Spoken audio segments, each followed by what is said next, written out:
Tell me something. Do you ever wonder what lurks just beyond the glow of your campfire?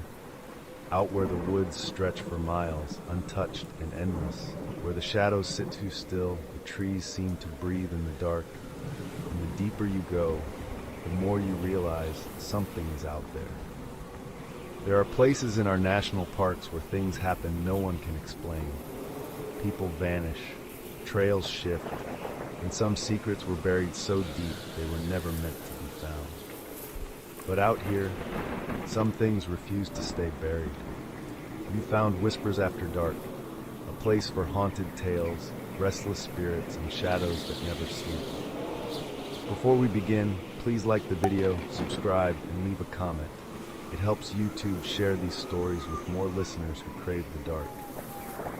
There are stories so creepy and disturbing that they stay with you, haunt your dreams, and hide in the silence just beyond the tree line.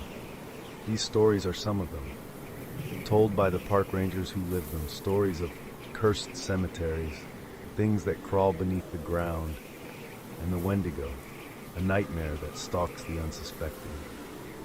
Have you ever heard of the ground crawlers? Not cryptids, not ghosts, something older, something worse.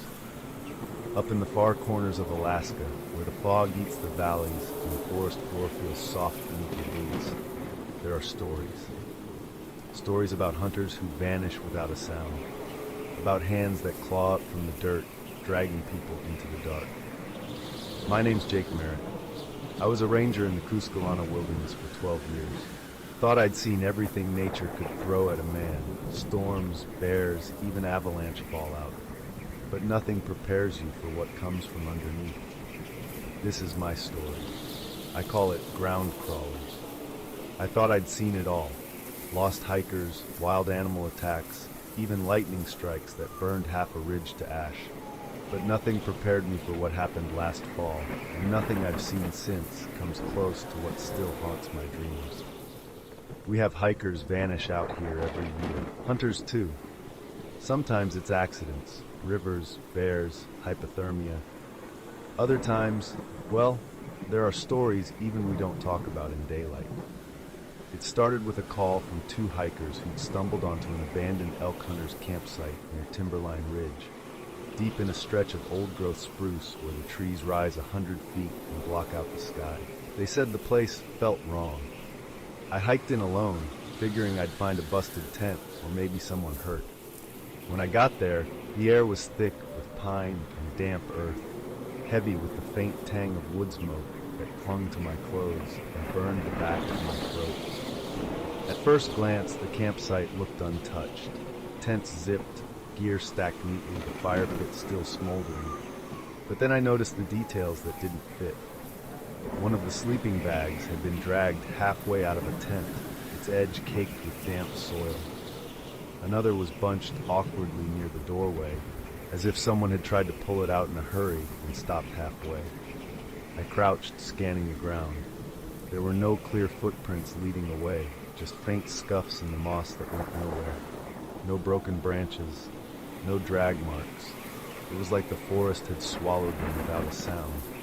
That's when I spotted it, half buried beneath damp leaves, wedged near a fallen log, a small handheld video camera. Its battery was dead, but the SD card was still intact. A few feet away, I found two trail cams strapped to trees, their red recording lights dead but their lenses pointed toward the camp. I slipped everything into my pack without thinking. Later that night, back at the station, I watched the footage. I wish to God I hadn't. The first clips looked normal enough. Two men, late 40s maybe, laughing while dressing an elk. Wind in the microphone, the pop of their fire, distant crows. But around dusk, the lens caught something strange behind them. The ground shifted. Just a ripple at first, subtle like a heartbeat under the earth. At first I thought it was wind moving the moss, but the air was dead still. The next clip hit harder. One of the men was kneeling at the tree line, whispering into the camera, his voice barely audible over the soft hiss of crickets. He said he'd seen hands moving under the soil. His buddy laughed at him, called him drunk, until he zoomed in. And there they were, Spindly, gray-white fingers twisting just beneath the surface, pale knuckles flexing against the weight of the earth, reaching, testing. By nightfall, the hunters had set up trail cams around their tent. That's when the footage turned wrong. I watched the infrared feed frame by frame, my stomach in knots. At first it was just shadows swaying in the wind, except there was no wind. Then the audio picked up something faint beneath the static, a low, hollow thud, repeating every few seconds, steady as a heartbeat. From beneath the forest floor, dark shapes began to rise, slow, deliberate. Lumps pushing up the soil until the moss split and tiny roots tore loose, spilling loose dirt like breath from under the earth. The camera shook slightly, as if something massive was shifting just beneath it, vibrations too low for the hunters to notice, but strong enough to rattle the lens. The audio caught it first, faint, hollow knocking sounds from beneath the ground, steady and rhythmic, like something tunneling closer. Then came the whispering. Not words exactly, but a low, wet hiss, like breath forcing its way through rotten wood. It seemed to come from everywhere at once, filling the silence between the hunters' muffled voices until it almost drowned them out. One of the cameras caught a subtle ripple racing along the ground, faster than I wanted to believe possible, heading straight for where they slept.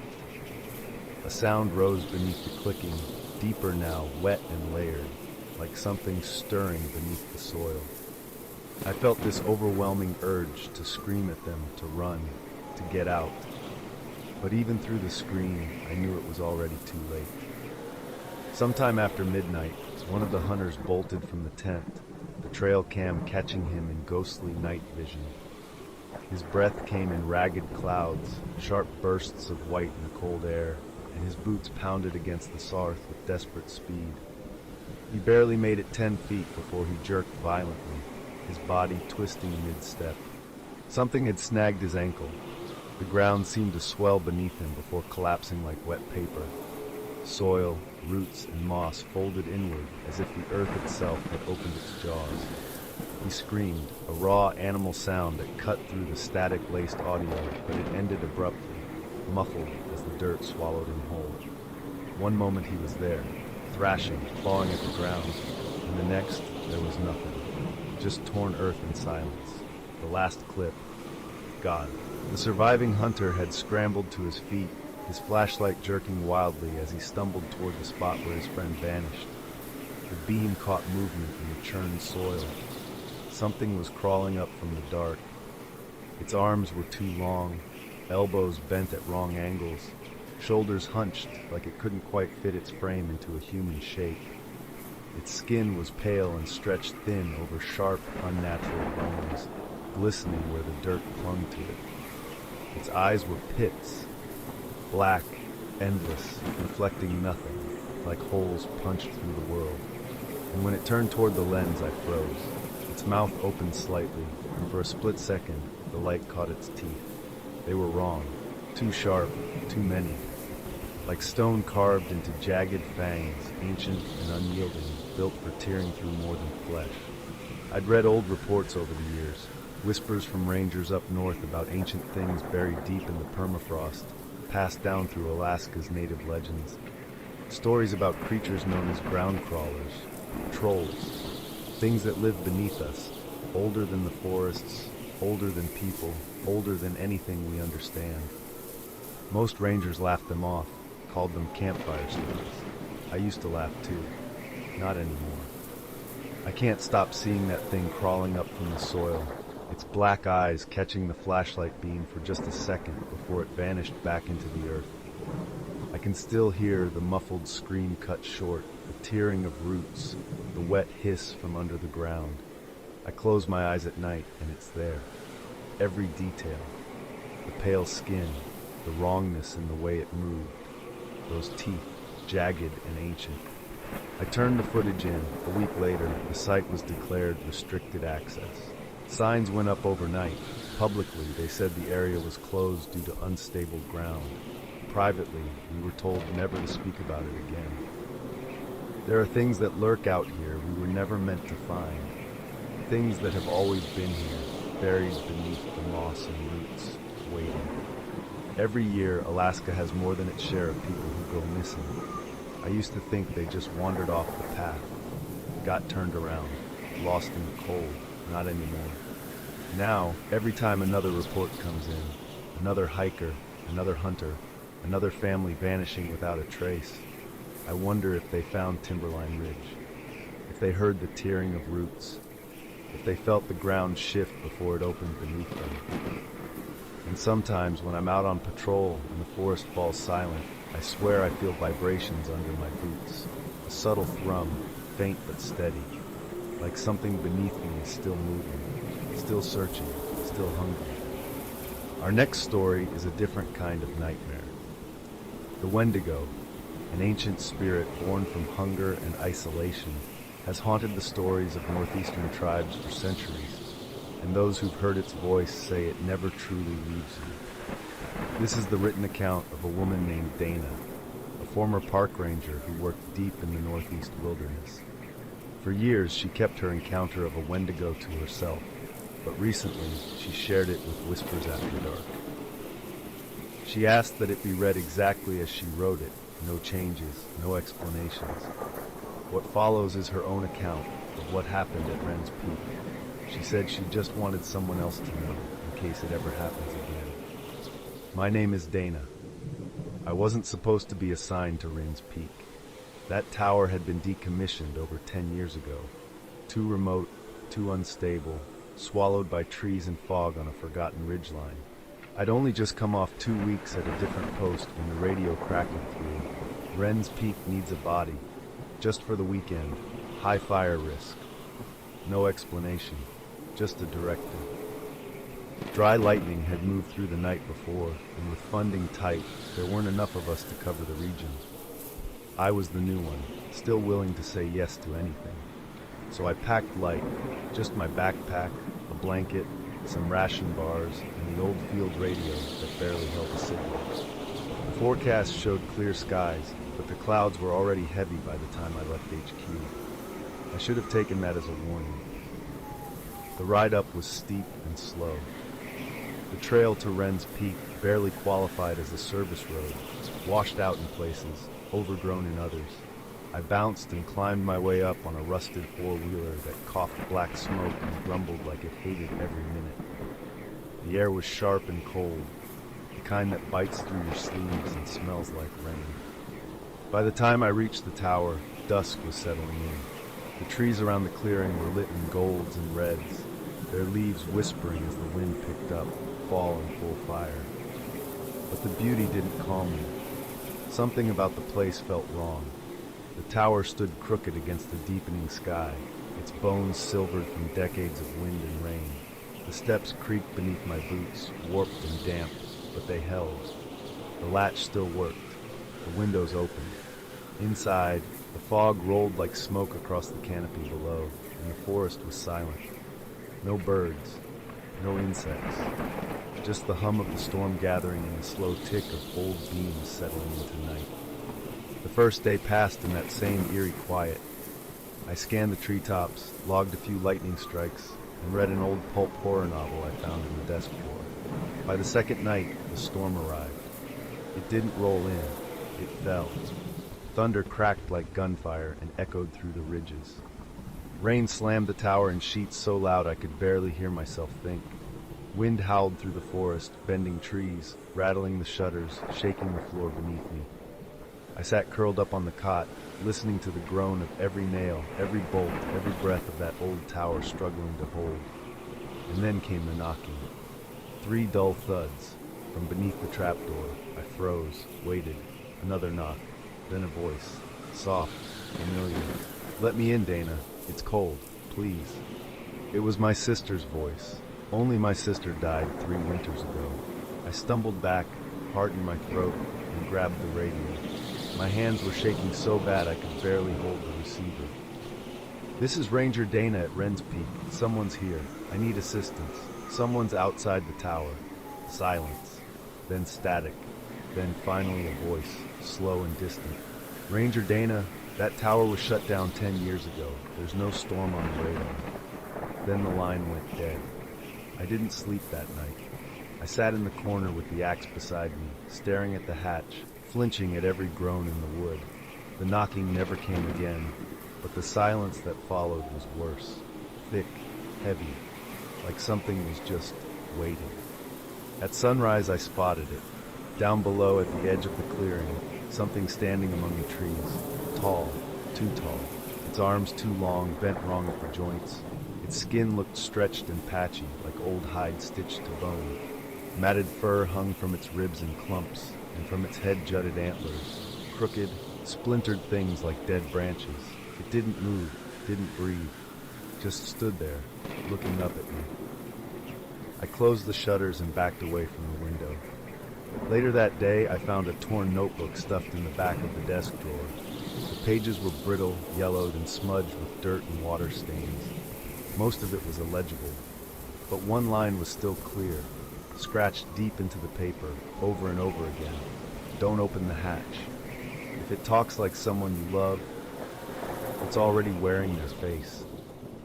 I knew what it was. I'd heard the stories the older rangers passed around campfires. Wendigo, the mimic, the hunter. It used your grief against you, wore voices like bait. It is the creature that nightmares are made of. I stayed locked inside for 2 more nights, ate the last of my rations, kept my boots laced, my axe never left my side. The storm didn't stop. Thunder rolled endlessly, sometimes close enough to rattle the windows, other times miles away, low and constant like a growl just behind the hills. On the 7th night, the radio crackled again. No voice, just breathing. Slow, close, then silence. I sat frozen on the bed, whispering into the receiver, begging for anyone to answer. No one did. Sometime after midnight, I heard footsteps on the stairs. Slow, deliberate, boards creaking one by one. Then silence at the hatch. I couldn't take it anymore. I climbed out onto the roof to try and boost the radio signal. That's when I saw it again. The Wendigo, standing just beyond the tree line. It raised one arm and pointed a long, clawed finger at me, then at the forest, at the trail. A trail that hadn't been there the day before. Then it turned and walked back into the trees. I stood there, shaking, heart pounding in my ears. After a long moment, I climbed back down and opened the hatch. The old four-wheeler was parked at the base of the stairs, engine cold, keys in the ignition, facing the trail. I grabbed my pack and ran. A week later, they sent a team up to check the tower. It was empty. My pack was gone. The four-wheeler was gone. No sign I'd ever been there at all. Except for one thing. They found my ranger jacket at the base of the stairs. Folded. Neat. Like someone had laid it there carefully, arms crossed over themselves. My name tag still attached. Sometimes people still wander too close to Wren's Peak. Locals say they hear footsteps overhead when no one's there. A woman's voice calling out for help. A scream that cuts off too suddenly. And then, silence. I don't talk about what happened up there. Not to anyone. Now I live in a small town far from the mountains. I have a quiet job, a husband, a little boy. I make dinner, fold laundry, pretend. But at night I dream of that tower, of thunder that never ends, of the voice that called to me through the floor. And when I cry out in my sleep, my husband pulls me close and holds me until I stop shaking. But even then, even when my eyes are closed and the world feels safe, I never let myself face the window. Do you believe in curses? That something ancient can cling to a place long after the bones have crumbled to dust? That when you disturb the dead, they don't rest, they wait? Some nightmares don't live in your head. Some breathe beneath your feet, watching, listening, waiting to be unearthed. My name is Cole. I used to be a ranger here, and I've never forgotten what I saw in Cabin 11. I used to be a ranger at Whisper Lake State Park, out near the northeast border where the forest gets too thick for most to bother with. I'd worked there going on 11 years when it happened. After this, I swore I'd never go back. I've never told this to anyone officially. I didn't file a report. I didn't speak to my supervisor, but I wrote it down, just in case something like this happens again.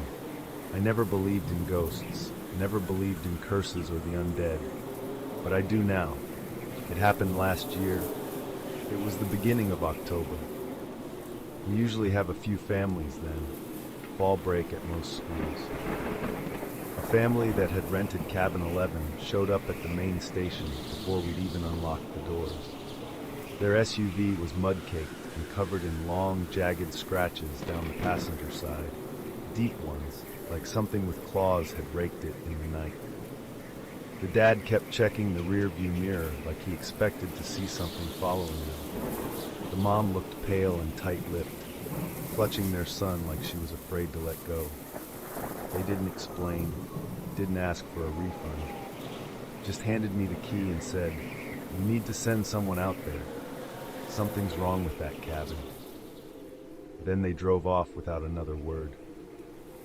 I decided to go check it out, make sure nothing was damaged, see what all the fuss was about. It had rained overnight, and by the time I reached the loop road that curled around the cabins, the clouds were already building again. A sharp wind was rising through the trees, carrying that heavy smell of rain and fallen leaves, an early fall storm rolling in off the ridge. I pulled up beside the cabin and noticed it right away. The air felt wrong, too still, too quiet, like the woods were holding their breath.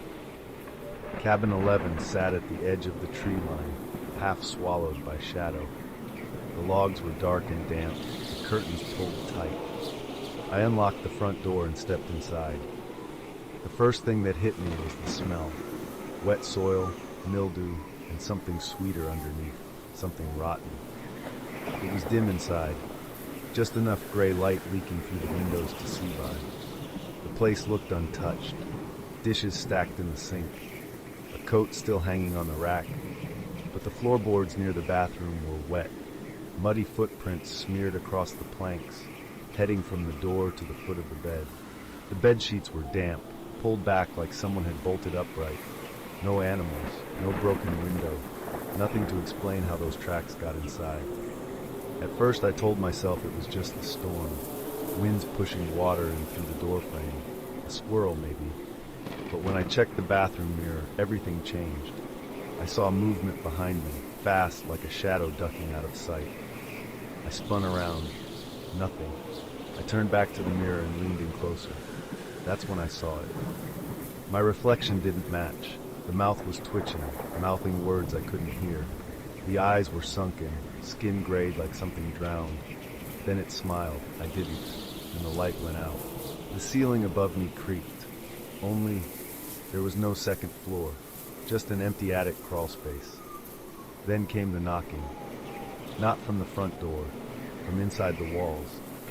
A dull, pounding rhythm, slow and steady, like fists striking wood from behind the plaster. I backed away toward the bedroom, and that's when the floorboard under my boot gave a hollow crack. I stopped and knelt down. One of the boards near the back wall had started to splinter. I pried it loose and found a shallow cavity beneath. Inside were broken stone fragments, rounded, weathered pieces with barely legible carvings, and something worse. Bones, small ones, blackened with age, buried with scraps of cloth and what looked like a rusted construction tag. The number 11 was still visible, written in faded red marker. My chest went cold. My fingers started to shake. I stood up to leave, but the door slammed shut behind me, hard. The radio on my belt crackled and spat pure static. When I turned toward the mirror across the room, I saw someone standing behind me. Not me, not anyone I knew. The skin was pale, wet. The eyes were open but dead, and there was dirt in its teeth. The pounding started again, this time from the floor itself. It wasn't just noise now, it was pressure. The planks groaned and flexed under my boots like something was breathing beneath them. Then the board split with a wet crack. From the dark hole I'd uncovered earlier, something began to rise. Fingers first, swollen, gray, half-rotted things, slick with mud and filth, groping blindly at the edges. The first hand gripped my ankle, cold and strong. I shouted, kicked, felt its grip tear loose with a sickening squelch. Another hand emerged, then another. The floor buckled and snapped as more of them clawed their way out, dragging chunks of earth and old bone with them. I could hear them panting, low, wet, unnatural sounds that made my skin crawl. The air stank of mold and rot. I dropped my radio, heart hammering, and threw myself at the door. It didn't budge. Behind me, something was crawling through the floor. I hit the door again, harder. The wood cracked, a splinter tore into my shoulder. Then the lock gave way, and I spilled out into the mud just as something scraped the back of my coat. I didn't wait, I ran. I didn't look back, not once. I didn't stop until I reached the tree line, lungs burning, soaked in mud and blood, breath coming in ragged gasps. That's when the lightning struck, so close it lit up the whole ridge like daylight.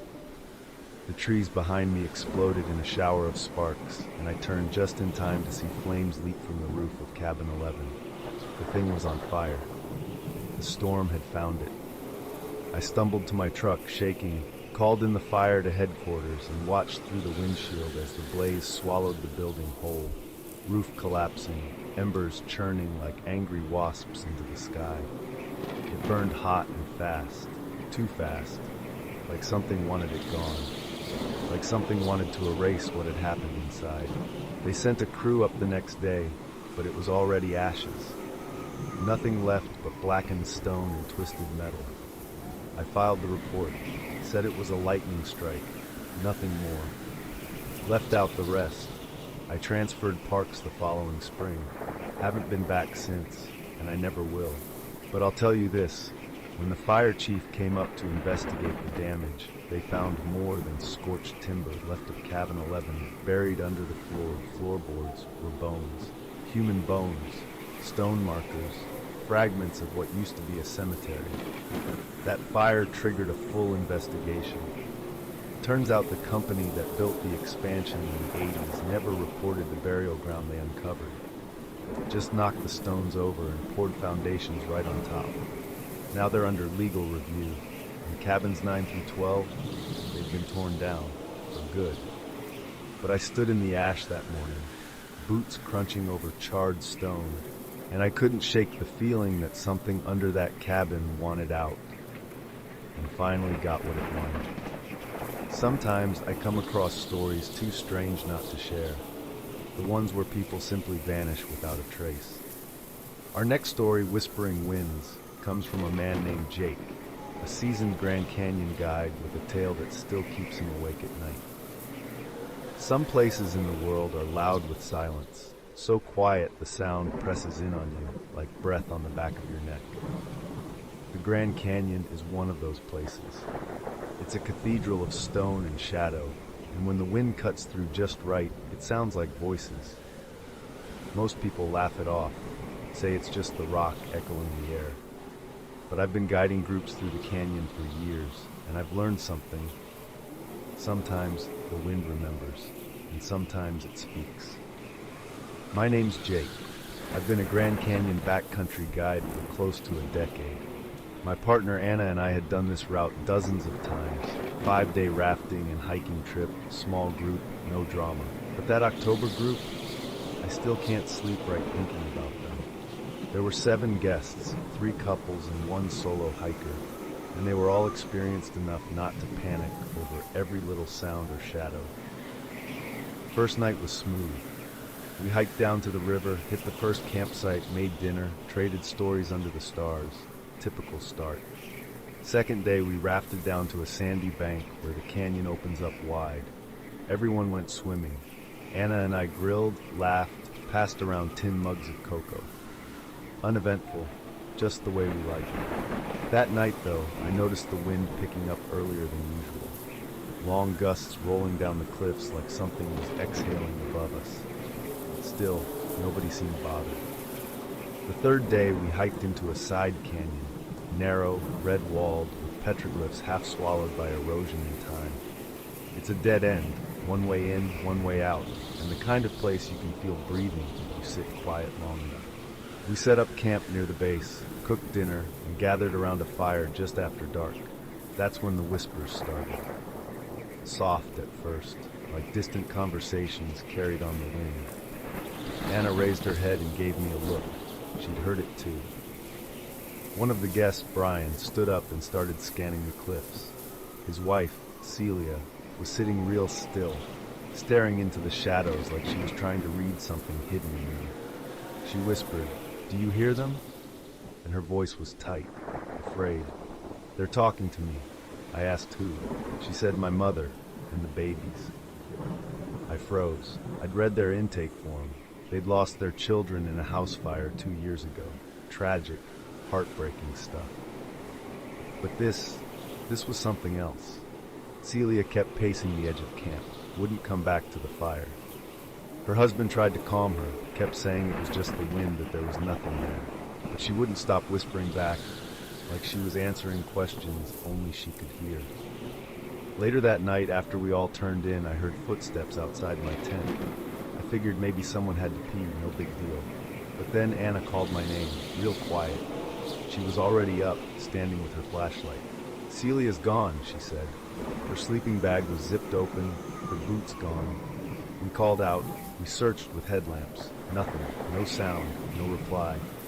Her husband was hysterical, sobbing, screaming her name until Anna took him back to sit him down.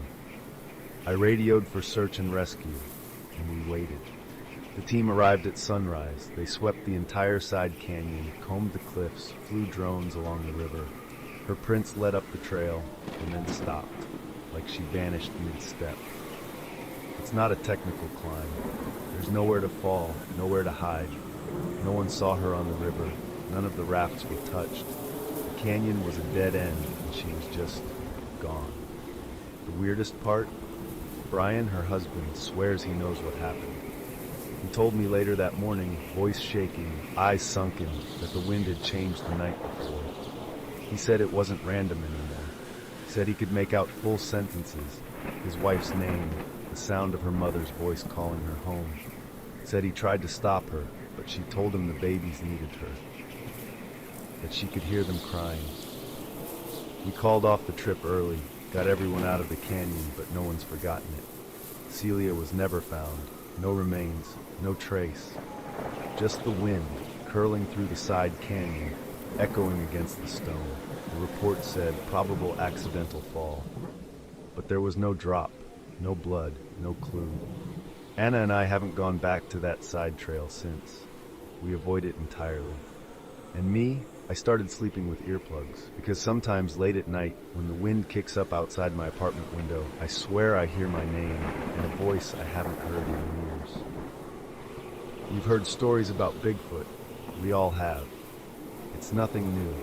People laugh, roll their eyes, crack jokes about blurry photos and backwoods legends.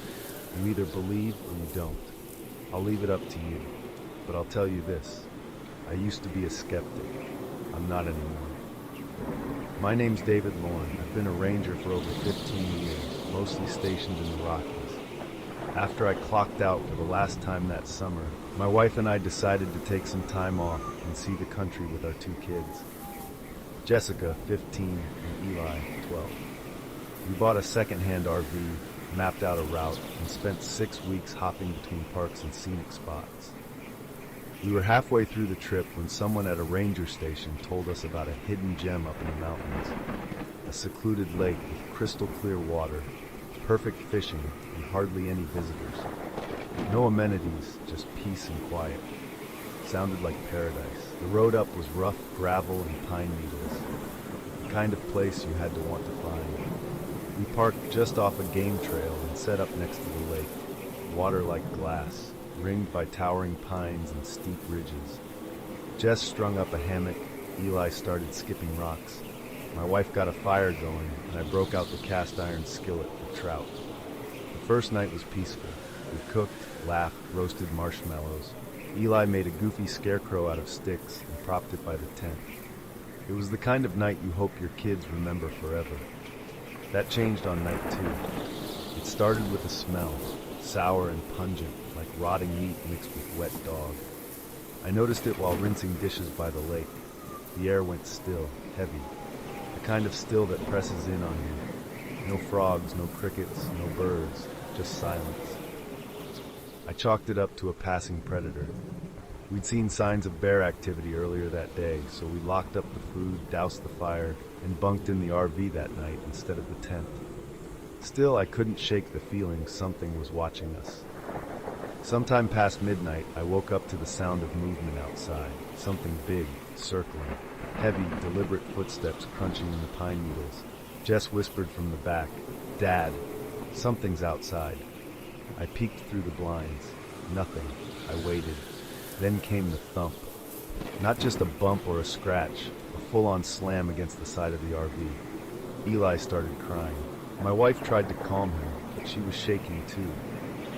Another bang, louder this time. Something was rattling the door handle, testing it. I grabbed my flashlight and a hatchet, stupid I know, and eased over to the front. I cracked the curtain just enough to see, and that's when I saw it. It wasn't a bear.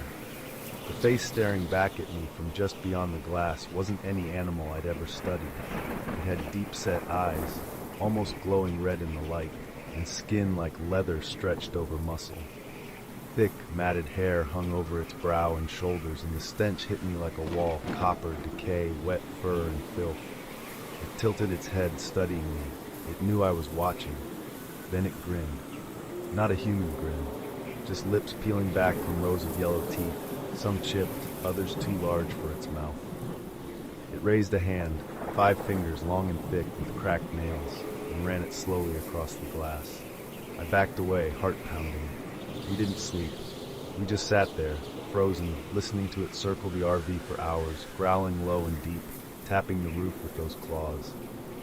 At one point, something slammed into the side so hard the whole RV rocked. Then, silence. I waited another hour before I dared move. At first light, I slipped outside with the keys and crept around to the driver's side.